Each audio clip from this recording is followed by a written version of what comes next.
Η ψισταριά μας είναι έτοιμη, έχει φτάσει στους 300 βαθμούς Κελσίου και έχουμε ετοιμάσει τις τσιπούρες μας και τις πατάτες που θα τοποθετήσουμε μέσα.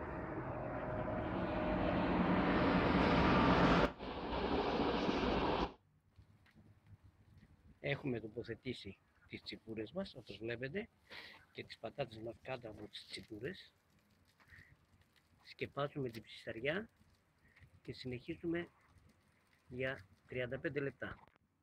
Σκεπάσαμε την ψισταριά μας, κατεβάζουμε θερμοκρασία στους 250 βαθμούς περίπου της ψισταριάς και συνεχίζουμε το ψήσιμο για μισή ώρα. Μετά από μισή ώρα τα ξαναλέμε. Έχει περάσει περίπου ένα τέταρτο.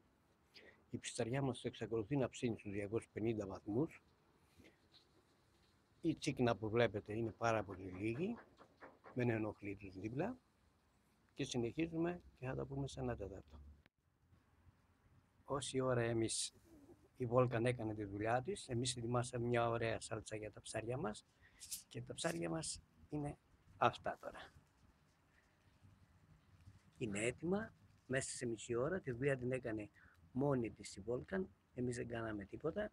Τα κάρβουνα, όπως βλέπετε, εξακολουθούν να είναι αρκετά, που θα τα χρησιμοποιήσουμε για το επόμενο ψήσιμο. Το ίδιο και οι πατάτες μας από κάτω είναι τέλειες.